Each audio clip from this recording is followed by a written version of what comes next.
Hello दोस्तों, स्वागत है आपका Python PCEP certification learning video series में। मैं हूं आपका दोस्त और trainer Manish Pandey.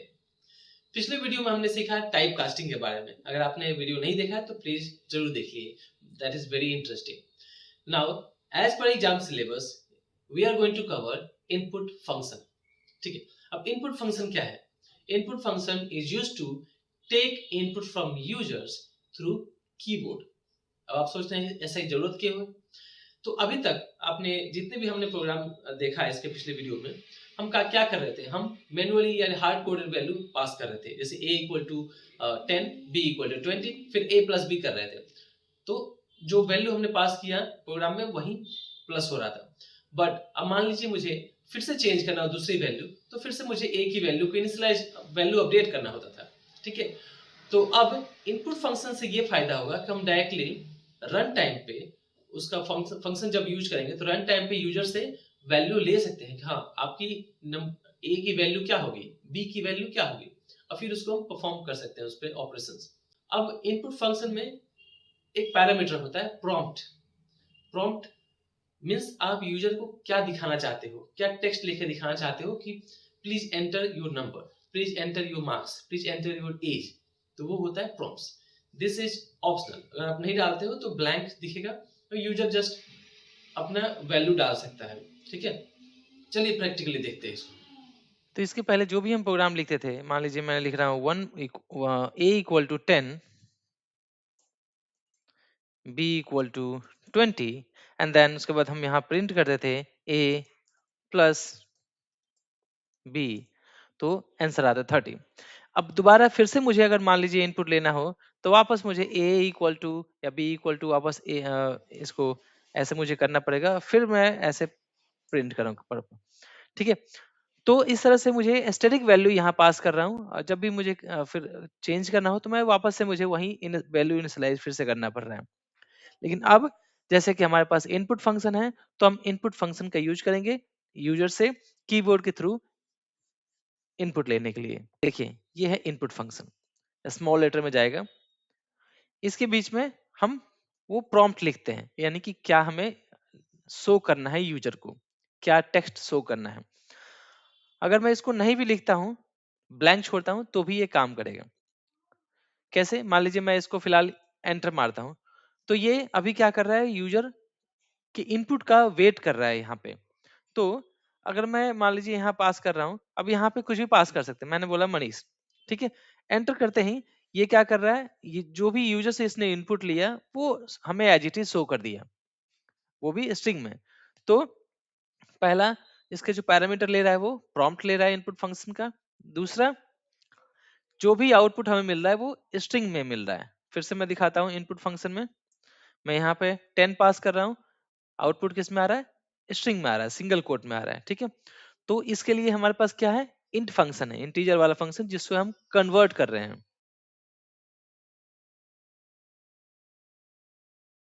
Please enter your please enter your name, ठीक है, ऐसा कुछ, या एंटर योर एज। फिर यहाँ पे स्पेस देखे से छोड़ सकता हूँ ताकि यूजर इजिली एंटर कर सके। ठीक है, ऐसे। तो यहाँ पूछ रहा है प्लीज एंटर योर नेम, फिर मैं बोलूंगा मनीष, तो इसने स्टोर कर दिया। अब मुझे मान लीजिए यूजर ने पास कर दिया, अब मुझे उस वैल्यू को किसी एक वेरिएबल में स्टोर करना पड़ेगा, तभी मैं उसको फॉर द यूज कर पाऊंगा। तो मैं क्या करूंगा, अब इसको मैं इसको एज ए कंप्लीट वैल्यू ले रहा हूं, ताकि यूजर पास कर रहा है एज ए वैल्यू, और फिर इसको मैं एक वेरिएबल में पास कर देता हूं। अब यहाँ पे आप देख सकते हैं, अब आया प्लीज एंटर योर नेम, मैंने किया मनीष। ठीक है, अब इसने स्टोर कर लिया है किसमें, एक वेरिएबल में। अब हमें आउटपुट अभी नहीं मिल रहा है क्योंकि वो वेरिएबल में स्टोर हो चुका है। अब हमें अगर प्रिंट करना हो, दिखाना हो उसको, तो मुझे प्रिंट करना पड़ेगा यहाँ पे क्या, नेम वेरिएबल। ठीक है, तो सेम जो इनपुट मैंने पास किया था, यूजर ने पास किया एक्चुअली, वो वेरिएबल में स्टोर था, वो वेरिएबल की वैल्यू यहाँ पे प्रिंट हो चुकी है। मैं यहाँ पे ले लेता हूँ a इक्वल टू, और अब हो जाएगा इनपुट एंटर नंबर, ठीक है, फॉर a, ऐसा लिखता हूँ। अभी डायरेक्टली यहाँ पे वैल्यू मांग रहा है, चलिए मैं यहाँ पे लिखता हूँ वही 20। फिर से एक और बार मैं करता हूं। अब ये हो गया b,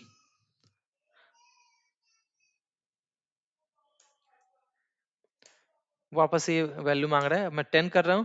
अब मैं इसको a प्लस बी कर देता हूं। तो क्या आ रहा है 20 प्लस 10। ठीक है, तो यहाँ पे इशू हो गया, क्योंकि ये हमें जो वैल्यू क्या इनपुट क्या देता है, इनपुट फंक्शन हमें वैल्यू देता है स्ट्रिंग में, भले हम कुछ भी पास करें। ठीक है, तो अब मैं क्या करूंगा, यहाँ पे a प्लस बी की जगह मैं इसी को इंट में कन्वर्ट कर दूंगा, ना कि डायरेक्टली ऊपर ही। ऊपर जैसे आ रहा है आने तो कोई बात नहीं, मैं यहीं पे इंटीजर में इसको कन्वर्ट कर दूंगा। अब आ गया 30। ठीक है, क्योंकि हमारे a और b में दोनों में वैल्यू स्टोर है, इसको यही कन्वर्ट करता हूँ, मेरे पास 30 आ गया। चलिए मैं आपको एक सिंपल कैलकुलेटर बना के दिखाता हूँ। मैं यहाँ पे लेता हूँ number 1 equals to input function लेता हूँ। तो मैं यहीं से इसको इंटीजर में कन्वर्ट करता हूँ, फिर इनपुट फंक्शन एंटर नंबर 1। ठीक है, स्पेस ऐसे कर दिया मैंने। और मैं इसी को फिलहाल पूरा कॉपी कर लेता हूं मैं, और मैं इसको एक नोट पैड में डाल देता हूं। ठीक है, अब मैं वापस से क्या करूंगा, यहाँ पे नंबर 1 फिर नंबर 2। अब हमारे पास वैल्यू आ गया। अब हमें क्या करना है, कैलकुलेशन करना है इस पे क्या क्या। मैं चलिए प्लस करके दिखाता हूँ। तो मैं बोल रहा हूँ addition, addition equal to number 1 plus number 2। अब मैं क्या करूंगा, यहाँ पे सब्ट्रैक्शन कर लेता हूँ, इक्वल टू यही number 1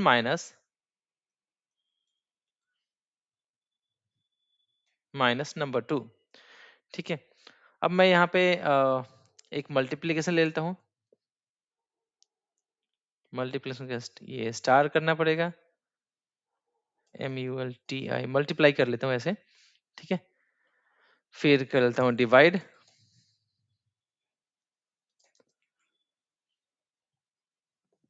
number 1 divide by number 2। ठीक है, अब मुझे इसको प्रिंट करना है, राइट। तो मैं ऐसे प्रिंट करूंगा, प्रिंट फंक्शन, मैं डायरेक्टली लिखता हूँ एडिशन इज, वैसे मैं लिखता हूँ addition of number 1 and number 2 is this, ऐसे हम कर सकते हैं। ठीक है, मैं ऐसे लिख रहा हूँ एडिशन इज, और फिर कॉमा, यहाँ पे हो गया एडिशन। ठीक है, ऐसे ये प्रिंट हो जाएगा। दूसरा प्रिंट ले लेता हूँ, नेक्स्ट लाइन में ये होगा सब्ट्रैक्शन इज, यहाँ पे हो गया सब्ट्रैक्शन। नेक्स्ट लाइन हो जाएगा मल्टीप्लिकेशन, और एक होगा डिवाइड का। ठीक है, ये मल्टीप्लाई हो गया, मल्टीप्लाई इज, और यहाँ पे करता हूँ मैं डिवाइड का। ठीक है, तो ये हमारा प्रोग्राम रेडी है। मैं इसको कॉपी करूंगा, और यहाँ पे इसको मैं डिलीट करता हूँ मैं, और डायरेक्टली मैं इसको पेस्ट कर दूंगा। ठीक है, चलिए यहाँ पे प्रॉब्लम आ रहा है हमारे क्या, invalid syntax, did you mean not. Okay, कहीं पे नॉट का हमारे पास ऑप्शन है, देखते हैं कहाँ पे गड़बड़ है। इनपुट, ओके, तो फर्स्ट में ही हम प्रॉब्लम हमारा हो रहा है, हमें क्लोज करना पड़ेगा एक और ब्रैकेट, ये ओपन ब्रैकेट और ये क्लोज ब्रैकेट, तो इसका भी हमें बंद करना पड़ेगा ना। तो इसको हम ऐसे बंद कर देंगे, और फिर से करते हैं। चलिए क्लियर कर लेता हूं मैं इसको। ठीक है, अब देखते हैं। अब बता रहे एंटर नंबर 1। चलिए मैं यहाँ पर नंबर 1 में डालता हूँ 10, नंबर 2 करता हूँ मैं 5। देखिए addition is 10 plus 5 15, subtraction is 10 minus 5 5, multiply is 10 multiply 5 50, divide is 2.0। अगर इसको और फॉर्मेट करना हो तो आप इसको प्रॉपर्ली इसको फॉर्मेट कर सकते हैं। ठीक है, तो ये है हमारा simple calculator using input function और इंटीजर फंक्शन। ठीक है, थैंक यू सो मच।